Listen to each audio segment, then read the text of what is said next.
Fire!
We are fighting a war of attrition, in that we kill in self-defense, as long as they are going to come and fight with us. Major Khaled is a commander of the Mukti Forge, the freedom fighters who've been fighting the West Pakistan Army for the past 3 months. World in Action went into Bangladesh or East Pakistan to find out how effective they are. The Mukti Forge claimed to have divided East Pakistan into 5 sectors for guerrilla operations, with each sector commanded by Bengali majors of the Pakistan Army who defected after the March massacres. Major Khaled's sector covers the areas around Noakhali, Camilla and part of Sylhet. World in Action producer Vanya Cooley spent 8 days there. But the only fear is, suppose they come at least 2,000 yards height and they drop somebody here. Let them drop. But if they drop, now I'm having 1 mg. Let them So this mg will take. Let them drop. They will get lost in this area. Yeah. The Pakistan government dismissed the guerrillas as a bunch of miscreants and the war as a border skirmish. I was surprised to find a highly organized resistance led by officers with impressive military records. Here Major Khaled briefed Sub-Sector Commander Captain Salek Chaudhry, who before he defected was a staff captain in headquarters Dhaka. Don't. Khaled asked us not to film the map nor mention the exact location of the villages and camps we went to, not only for their own security but to protect the villagers from the reprisals by the Pakistan Army. His caution was understandable in view of the overwhelming quantity and sophistication of the Pakistan Army's arsenal. On a preparatory visit to meet Major Khaled before the monsoon really got going, I ran into a major assault. The Pakistan Army were using sabre jets, tanks, helicopters and heavy artillery against the guerrillas. Once the rain stops in September, the guerrillas' light guns and mortars could be overcome by the superior weapons of the Pakistan Army. But Major Khaled remains confident.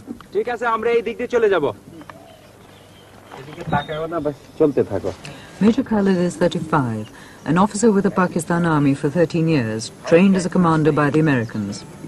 8 months ago, he was with the Black Watch in Scotland. When he defected from the Pakistan Army in March, he brought most of his brigade, their Chinese weapons, and even their teacups with him. And you have heard yourself yesterday the shelling, the rocketing by the artillery and the aircraft, and then tanks the other day when you went to Feni. But this is not border skirmishes. Border skirmishes means all small arm fire. But here a full-scale war is being conducted by the Pak Army. We intend to make the whole nation the fighting force. And the hardcore being provided by the regular troops, that is the Bengal Tigers. It has its good reputation of being good fighters, and it has fought well. The hardcore of the Liberation Army are professional soldiers, but thousands of students and peasants are joining them. There is little time for formal training, so they're sent to the front unarmed and untrained with the regular troops to get experience. And if they're lucky, a gun captured from the Pakistan Army.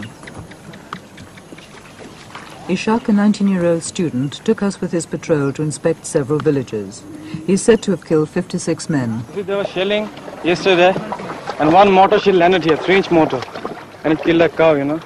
And on that side of the village also, a few civilians were injured by fire from small arms. You see, shelling continues here almost all the time.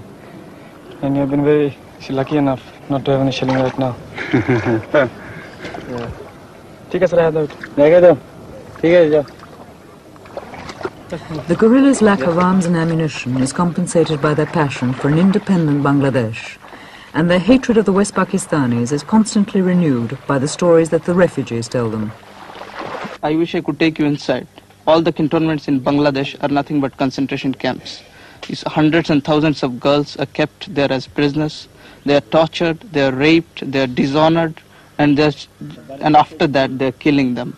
You see, all the dead bodies are floating in the rivers. But this was surely several months ago, not now. It is going on still now.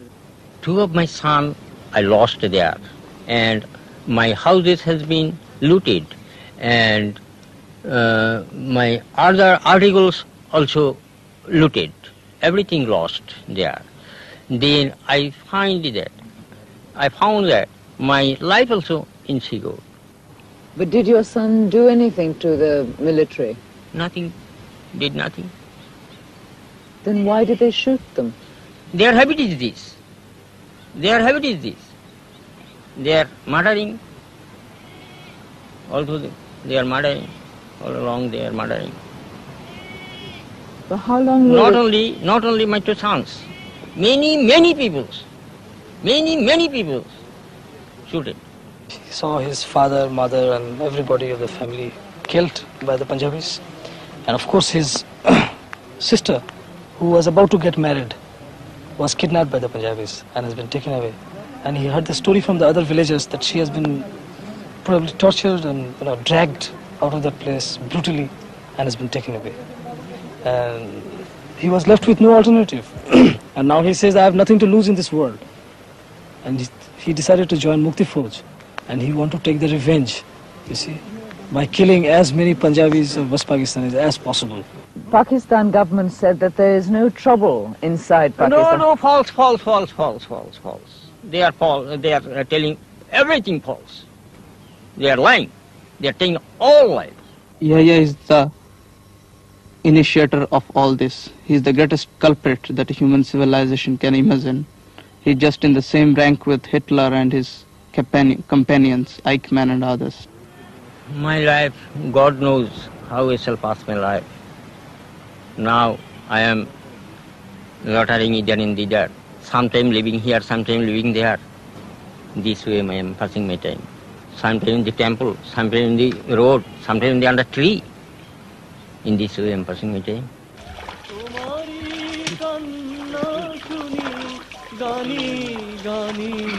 জলে ভাসে আমার দুনয়ন ও আমার জন্মভূমি জননী গো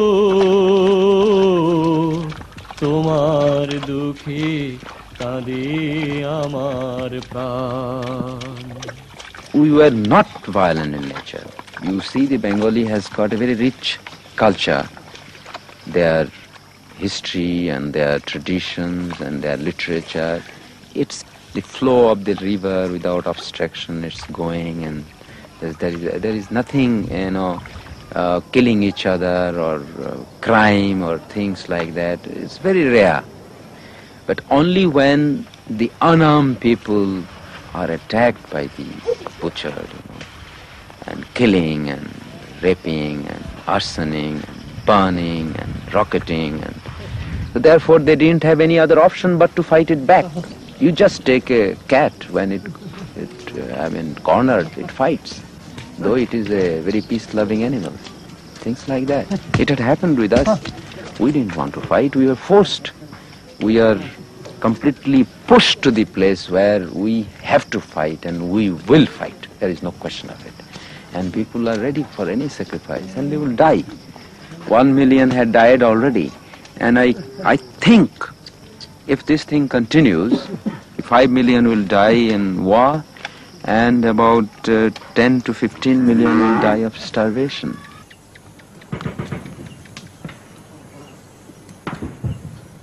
They are living in the panics because the Pak army is still continuing their genocide, and the places where we are there, our people are operating, they're comparatively safe. But again, the type of operation we normally conduct, that we have got to ship the bases from one place to another place. We have got the men, we don't have that many weapons to protect all the areas. Therefore, we have got to shift when the pressure builds up in certain areas. Therefore, we have got to leave the people at the mercy of the Pak army.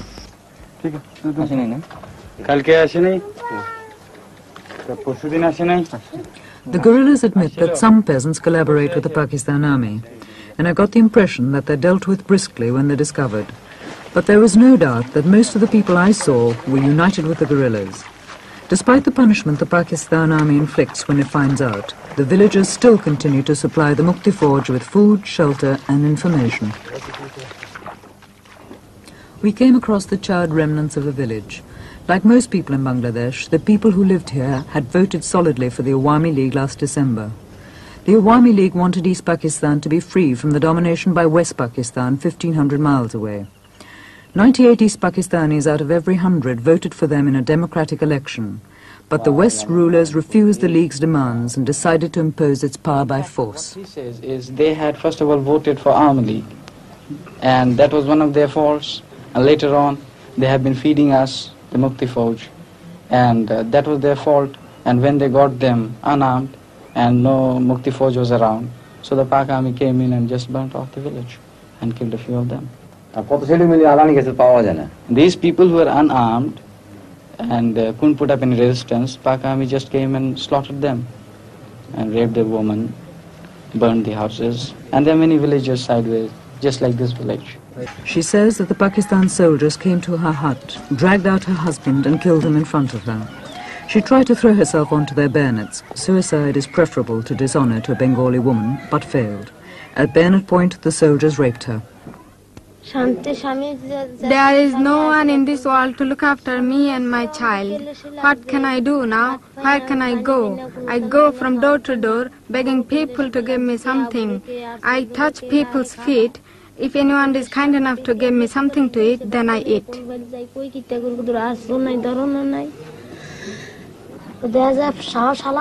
The soldier noticed my father was still breathing slightly. Then jump into the water and hit him in the ribs, chest and forehead. I was watching. I did not shout in case they come and kill me. After that, they took away all our rice and clothes and put them in their motorboat.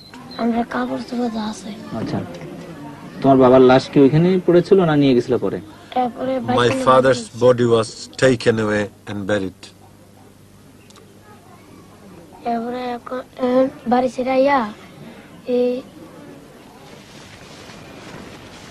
The safety of the refugees and the peace of the village was in jeopardy as we left. Throughout the journey, we were rarely out of earshot of the Pakistan shelling. But now it was getting nearer, and as we left, a group of Mukti Forge was being drafted in to try and counter the assault. People may be thinking that it is a leftist insurgency or few clandestine activity, but I can assure you it is a militant insurgency whereby the people stood against injustice. We are fighting on three fronts. That is political, economic, and military. All these three fights will go simultaneously. Politically, so far, as you have seen, that Yahya regime could not, and I am sure will not, be able to form a government. Even if it succeeds, it will be nothing but bunch of quislings. We are not allowing the communication to be restored. Because in any country, if you want to start the trade, the first thing is communication. We have not allowed him to ply the trains. We have not allowed him to run the roads. Bridges are being blown. This is one aspect of the economy, that is the communication. Sunday, the 27th of June, 5:15 p.m. Our patrol en route to an act of sabotage. The operation is carefully planned, and there are patrols on both flanks. Our group paused to finalize their plans at a disused railway station on the main line between Chittagong and Camilla. Bangla Bridge is district border.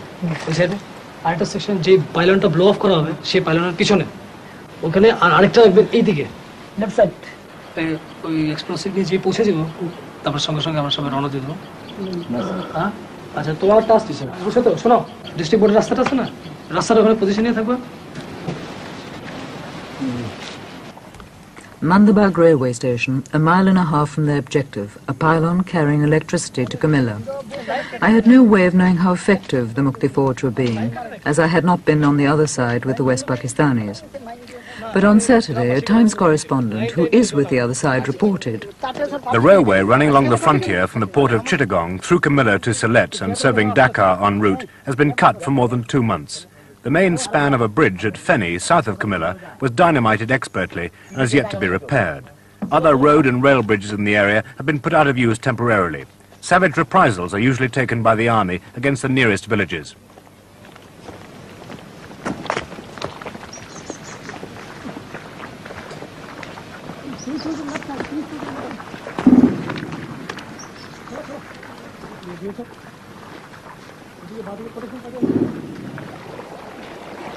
We are blowing off this pylon, you see, there's a double pylon, to disrupt the electricity and telegraphic communication between Kumela and Akhara. What's the point of that? The point is, as you have earlier known, that we are playing a psychological warfare, economical and administrative also. So this is from administration point of view. We don't want the administration to function smoothly also. So that is the point, to blow up this pylon. How often do you blow up pylons and bridges? We don't blow out very often. The reason is, after all, they are all our own property. And after the country is liberated, we'll all get them back. So it is pointless blowing off all the pylons.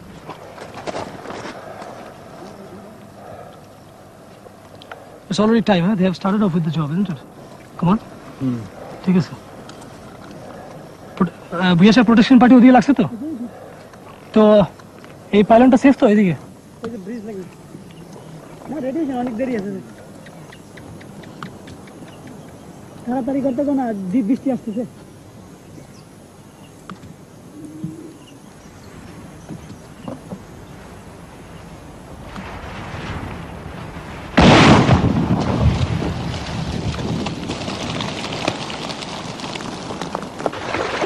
The pylon was blown on the 27th of June. 13 days later, last Saturday, the Times said, an electric power pylon was sabotaged so that Camilla was without electricity for some days. The supply has now been restored. Captain, could you describe the fighting in your sector? In my sector, it's just like fighting any other war. What do you mean? I know you are convinced, or probably you foreigners especially, you have been hearing a lot of news and propaganda by the Pakistan radio that it's just a border skirmish. But yesterday you have seen, you went with myself and you saw this 5mm howitzer, 25-pounder and 120mm mortars. They are all landing. In border skirmish you don't have that. And probably with that telescopic lens you might have seen some Pakistani troops also. Their bunkers deployed. And we are fighting a regular warfare. How can you call it a border skirmish? And I wish you go back and you explain to people this is a full-fledged war. And we are just holding in this base and we go and we play hell into them. I go inside, right inside, I go behind them, I go on their side, I go anywhere I feel like. I kill them. Captain, it's now 3 months since the fighting started. Yes. You've been existing on the ammunition and the weapons you brought out with you. How much longer can this continue? Well, it will continue as long as we have the resources and as long as we carry on capturing their ammunition. And of course we expect that some country will come to our aid. At least you have come, you have seen how the fighting is going on. Well, if somebody comes to our aid, only thing that we need is arms and ammunition. Arms we have to maintain them, but we need some heavy weapons and ammunition. If that is the thing we get, then there is no problem, we can continue fighting. And if we don't get anything at all, well, you know the condition, what is happening in Sudan. They don't have any arms and ammunition, they are fighting. They are fighting with sticks, they are adopting different tactics. So that's what we are going to do. But Captain, about you personally, I mean, what about your family?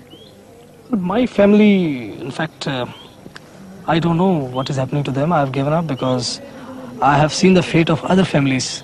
When an officer has deserted and joined this Mukti Fauj, what happened to their families? They were all captured as prisoners and kept in the cantonment, and I don't know what has been done. So knowing all this, I ran away. You see? So I gave up. I just thought about God whatever God does, and that's all. And I left. So I have no right to think about them, you see. Since I have sacrificed them, so how can I think about them now? Another base camp deep in the jungle. Major Khaled debriefs his officers and plans further operations. As most refugees from the war are Hindu and the West Pakistan Army is Muslim, there is a danger that people might think that this is a religious war. But every one of these guerrillas, in fact every Mukti Fauj soldier I met, was a Muslim. In spite of incessant Pakistan allegations that India is arming the Mukti Fauj, supplying troops and expert saboteurs, I saw no Indian troops nor one piece of Indian equipment inside Bangladesh. In any case, the guerrillas seem quite capable of sabotage themselves. There is no doubt that the guerrillas are receiving sanctuary from the Indians. They cross the border to rest and maneuver their positions.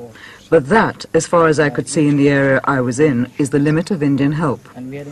The Pakistanis complain that they are being mortared and shelled by Indian guns across the border.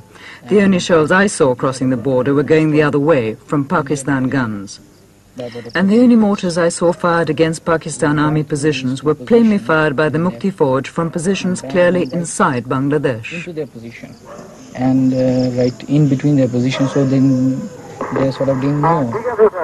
Fire! Fire! Ready?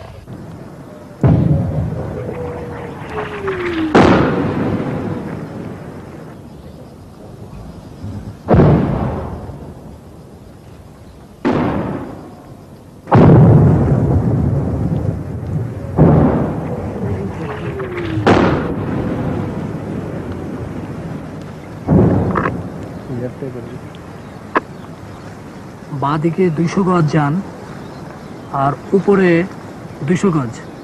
একটা নিচে বসে একটা আগে গেছে এতে। Ready? Fire!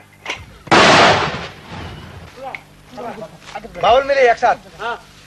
Fire!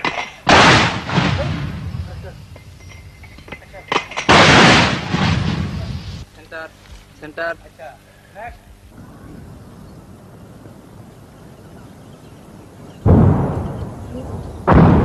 দুটো একটা কথা বলছিলেন তো আমি দুইটা বার করে দিছি আমি বার করে দিছি এখন আমাকে আবার বলেন কারেকশন দেন এখন ঠিক হবে ইনশাআল্লাহ বিলকুল ঠিক আছে বিলকুল ঠিক আছে এতে ready fire ready fire bubble ready But the only thing which I am worried about, that is the protraction of this war, you know. As long as the war is continued for years and years and years, what is going to happen is the misery of the people. Misery in the sense that there will be a lot of killing, crossfire, the civilian will come into between the freedom fighters. Not that we are very much bothered for such sacrifice, and people are ready to give it. I have seen wherever there is or we catch the enemy in an ambush, and the immediate reaction of the enemy is to burn the villages and kill the people of that area, rape the girls. But after that effect, initially we were afraid that the people will just desert us and they will think that this is a menace. But to the contrary, I have found out that they still want that we should go in action, even if they have to sacrifice everything. I have been told even by the people to the extent that let there be nobody in Bangladesh, they cannot take the soil out of our country. Soil, let the soil remain. We must continue the action. Therefore the war will go on.